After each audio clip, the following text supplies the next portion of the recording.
नमस्कार. तू ही रे माझा मितवा या सिरियलमध्ये आज आपण पाहत आहोत. इथे ईश्वरी प्रेमात एकदम वेडी झाली आहे, पण तिला असं वाटतंय की मी जशी जेलस झाले तसं अर्णव पण जेलस झाला तर तो कबूल करेल की तोही माझ्यावर प्रेम करतो. पण कसं करावं हे तिला सुचेना. युक्ती काय काढावी. त्याच वेळेला अर्णव बेडरूममध्ये येतो, बसतो. त्याच्या कामात तो मग्न असतो. ईश्वरी लगेचच तिचा शाळेतला कॉलेजचा जो मित्र असतो सिद्धार्थ त्याला कॉल केल्याची ॲक्टिंग करू लागतं आणि बोलता बोलता म्हणते, अरे सिद्धार्थ, किती दिवस झाली तुला मी पाहिलं पण नाही. आणि तुझा तो डी पी आहे ना फोनवरती, तो फारच बोरिंग आहे. तू बाबा चेंज करून टाक. तू किती हँडसम दिसतो, पण त्या डी पीमध्ये तू हँडसम दिसतच नाही. इतकं छान आणि गोड बोलत असते ना ईश्वरी. आणि बोलता बोलता अधनंमधनं ती रिॲक्शन चेक करत असते अर्णवची. अर्णव जेलेस होत असतो. अर्णव आता विचारात पडलाय की ही कोणाशी बोलते, कोणाबद्दल बोलते. आजपर्यंत तर कधी सांगितलं नाही. तो लगेचच ईश्वरीला जाऊन जाब विचारू लागतो. त्यावेळी ती म्हणते, कधी प्रसंग आलाच नाही तुम्हाला ते सांगण्याचा. माझा इंदोरचा मित्र इतका भारी, इतका सुंदर आहे ना तो. आणि बरेच दिवस झाले त्याला भेटलेच नाही. नाही तर आधनंमधनं आमचं बोलणं तरी होत असायचं. आणि आता कितीतरी दिवसांनी मी त्याला कॉल केला. मला खूप बरं वाटलं. आणि लगेच ती म्हणते, तुम्हाला काही प्रॉब्लेम नाही ना माझ्या मित्राशी मी बोलले तर. तर तो म्हणतो, नाही नाही, काय प्रॉब्लेम नाही. बघ ना, माझ्या पण किती मैत्रिणी आहे, किती आठवणी काढतात माझ्या. मीही त्यांच्याशी बोलतोच की. मग ती म्हणते, कोण कोण मैत्रिणी आहे तुमच्या. मग तो वेगवेगळी नावं सांगतो आणि ईश्वरीचा प्लॅन तिच्याच गळ्याशी आला. इकडे आपले राकेश चोरी करायला आले स्वतःच्याच बायकोच्या कपाटात. त्यातली दागिने काढून तो पाहू लागतो. वजन किती जड आहे, आपल्याला 4-5 लाख एक एक हाराचे नक्की मिळतील असा विचारही तो करू लागतो. आणि झालं काय की त्याच वेळेला अंजली बेडरूममध्ये येते आणि ती यांना पाहते. अहो, तुम्ही काय करताय असा प्रश्न विचारते. तर तो लगेचच स्वतःला तिथे थांबवतो आणि पटकन, मी जणू काही कपाटात माझ्या फायली शोधतोय म्हणत कितीतरी फायली कपाटातनं कपडे वगैरे बाहेर काढू लागतो. तरी त्या अंजली त्यांना विचारू लागते. तर तो म्हणतो की माझी फाईल मला भेटत नव्हती म्हणून मला हे सगळं बाहेर काढावं लागलं. तर ती म्हणते, हे सगळं लॉकरमध्ये, तू लॉकरमध्ये कशाला हात घातला. पण तो म्हणतो, फाईल सापडत नाही, मला असं झालं आहे, कुठे ठेवली कुठे नाही, इथेच ठेवली होती अगं मी, असं म्हणत तो उलटेपालटे उत्तर देऊ लागतो. आणि अंजली मग ते दागिने सगळे काही ठेवायला पुन्हा कपाटाजवळ जाते. तर राकेश तिला म्हणू लागतो, एवढे महत्त्वाचे दागिने असे घरात का ठेवले, कोणी चोरले तर. तर ती म्हणते, अहो, हे सगळे दागिने देवीचे आणि या घरातले आहे. आणि ते काही चोरी वगैरे केले तरी कोणाच्या काही कामाचे नाही, कारण ते सगळे नकली दागिने आहे. हुबेहूब असल्या दागिन्यांसारखे नकली दागिने बनवून घरात ठेवले आणि मेन दागिने लॉकरमध्ये ठेवलेले आहे. त्यामुळे तुम्ही टेन्शन घेऊ नका चोरीची.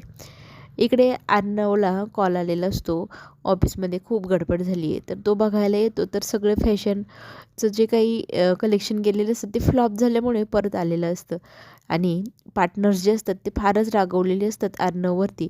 तुम्ही तर म्हणाला होतात तुमचं विंटर कलेक्शन हिट होणार, असं होणार, ते तर फ्लॉप गेले. सगळं सामान माघारी वापस आले. आता काय करायचं. आम्हाला ना तुम्ही लिहून दिले तर त्याप्रमाणे कॉन्ट्रॅक्टप्रमाणे तुम्ही आता सगळे काही पैसे आमचे परत भरपाई करून द्यायची. आणि नाही केलं तर हे बघा, कॉन्ट्रॅक्ट आहेच आमच्याकडे, तुम्ही सही केलेली आहे, आम्हाला काही सांगू नका. आता आम्हाला कॉन्ट्रॅक्टप्रमाणे तुम्ही सगळी नुकसान भरपाई करायची, असा त्या पार्टनर्सचा आता हेतू असतो की अर्णवकडनं पैसे उकळायचे. पण आता अर्णव त्यांना प्रयत्न करून सांगू लागतो की हे बघा, आत्ता जरी ते वापस आले तर आपण काहीतरी करूया आणि पुन्हा एकदा हे कलेक्शन विकल्या जाईल, तुम्ही टेन्शन घेऊ नका. पण पार्टनर्स मात्र काय ऐकायला तयार नसतात.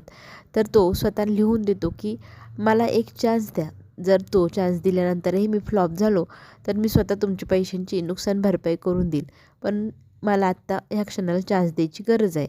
इथे ईश्वरीने अंजली ताईला सांगितलेलं असतं की ऑफिसमध्ये गडबड झाली. तर ती आकाशला फोन करून विचारते. तर खूप मोठं नुकसान झालं आहे विंटर कलेक्शनचं, अंजली सांगू लागते ईश्वरीला. मग तिला टेन्शन येतं अर्णवचं. अर्णवजवळ हसायला हवं. तो जर रागाच्या भारात तो चिडी गेला आणि काही उलटं सिलटं भलतं सलटं झालं तर, असा प्रश्न इथे तिला पडू लागतो. अंजली म्हणते, हे बघ, मला तर काही ती त्याच्याकडे जाता येणार नाही, पण तो तुझं ऐकतो, तू त्याला सावरू शकतेस, तू त्याला राग आला तर कंट्रोल करू शकतेस, तर तू ना ऑफिसला जा, असा अंजलीचा हट्ट असतो. तर ती म्हणते, तुम्ही एकट्या. तर ती म्हणते, काळजी करू नको, इथे घरी बाकीची मंडळी आहे माझी काळजी घ्यायला, आत्ता ह्या क्षणाला तू अर्णवकडे जा. वल्लवीचे लक्ष देतं. हे सगळं लावण्याचा प्लॅन असू शकतो. मग ती ठरवते लावण्याला फोन करायचा.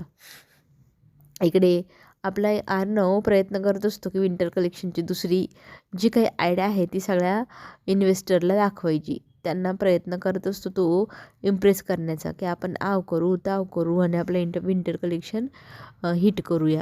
तो कितीतरी युक्त्या वेगवेगळे प्रकार सगळं काही सांगू लागतो आणि इथे त्यांची गोष्ट खरं तर त्या पटेच ना इन्व्हेस्टरला.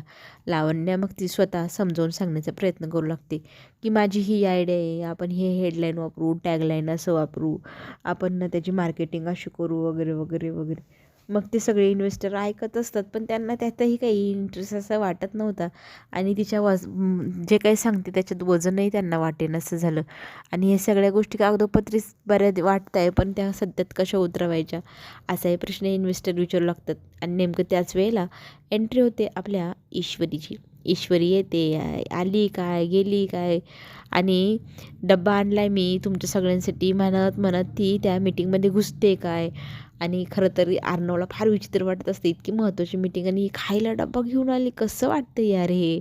तर ती तिथे सगळ्यांसमोर म्हणू लागते, अहो असं काय बोलतायत, इन्व्हेस्टर म्हणजे आपले मेहमान आणि आपल्या संस्कृतीच लिहिलं आहे की मेहमान नवाजी त्यांची व्हायलाच हवी. मग त्यांना ती हलवा वाढायला अर्णवच्या हातात देते. अर्णव त्यांना हलवा देऊन येतो आणि ती सांगते की हे बघा, कुठलीही गोष्ट करायची तर शांत डोक्याने आणि अन्न पोटात असलं पाहिजे. भरलेल्या पोटाने डोकं चांगलंही चालतं, उपाशी पोटी डोकं चांगलं चालत नाही. आपण निवांत 5-10 मिनिटांनी बोलूया. पहिले ना थोडं थोडं खाऊन घेऊया. प्रत्येकजण तो हलवा खातो आणि वाह, कितीतरी दिवसांनी आईच्या हाताची घरगुती चव असावी ना तशी त्या हलव्याची चव, असं त्याचं कौतुक सुरू होतं. त्यातच ईश्वरी त्यांची ती एकदम छोटीशी गोष्ट असते ना, आईच्या हाताची चव, हा जो काही शब्द आहे ना तो पकडते आणि ती त्यांना म्हणते, हेच तर मला सांगायचं आहे. आपण कितीही पिझ्झा खाल्ले, बर्गर खाल्ले, बिस्किट खाल्ले, नानकटाई खाल्ली, काय काय खातो आपण, पण आईने बनवलेली आपल्या आवडीची जुनी गोष्ट प्रत्येकाची असते. शिरा झाली, भजी झाली, कुरडे कांदा झाले, अरे काय काय असतं. त्याचप्रमाणे ना यांच्याकडे तिने एक हलव्याची, गाजराचा हलवा, त्याची हेडलाईन पकडली. त्यांना ती समजावून सांगते, अशीच आपण एक जुनी गोष्ट सगळ्यांसमोर नवीन रूपात आणली आणि प्रत्येकाला आपली आई आठवली, उबदार मायेची माऊली आठवली की मग प्रत्येकजण आपल्या विंटर कलेक्शनकडे अट्रॅक्ट होईल. ही आयडिया इन्व्हेस्टरला पटू लागते की काय, असं होऊ लागलेलं असतं. लावण्याचा चेहरा पाहण्यासारखा असतो. वल्लवी इथे लगेच घाईघाईने फोन करून लावण्याला विचारते, तर ती सांगते, हो हा सगळा माझाच प्लॅन. मी ना अर्णवला हिरो बनवलं आहे ना, आता मीच झिरो बनवलं. त्याचं सगळं कलेक्शन वापस आलं आहे. अजून त्याला खड्ड्यात घालेल, त्याला इतकं खड्ड्यात घालेल की त्याला बरबाद करून टाकेल आणि मग त्याला माझ्याशिवाय ऑप्शन राहणार नाही, असा तिचा प्लॅन तिने बनवलेला. आणि वल्लवी म्हणते, हो नक्कीच तो वर्कआउट होऊ शकतो. अर्णवने इथे मीडिया समोर आता नवीन विंटर कलेक्शनची आयडिया सांगण्यासाठी बोलवलेलं असतं. पण ना इन्व्हेस्टर अजूनही प्रश्न विचारत आहे की तुमची हेडलाईन असणार तरी काय. तर इथे आपली ईश्वरी, मायेची ऊब, मायेची आई, माईची माऊली असं कलेक्शन घेऊन सगळ्यांसमोर येणार आणि हे जे काही उलटे सुलटे प्रश्न विचारून अर्णवच्या इज्जतीला जो काही डाग लावण्याचा प्रयत्न ते लोक करतायत त्यांना तोंडावर पाडणार. पण सगळ्यात पहिले लावण्याला इथे ईश्वरीने पकडले. तिला ती म्हणते, तुला लाज नाही वाटत, इतकी वर्ष तू अर्णवसोबत काम केलं, प्रेम करते म्हणतेस ना त्याच्यावर, त्यालाच बरबाद करायला निघाली आहेस. मी जोपर्यंत जिवंत आहे तोपर्यंत माझ्या नवऱ्याची मान मी खाली जाऊ देणार नाही, त्याला मी हिरोच ठेवणार, झिरो कधी बनू देणार नाही. तुझ्यासारख्या कित्येक आल्या कित्येक गेल्या, मी त्याच्या पाठीशी ठाम उभं राहील असं म्हणत आता पुढे जे काय होईल ते पाहण्यासाठी चॅनलला लाईक करा, सबस्क्राईब करा. आपण पुन्हा भेटू. धन्यवाद.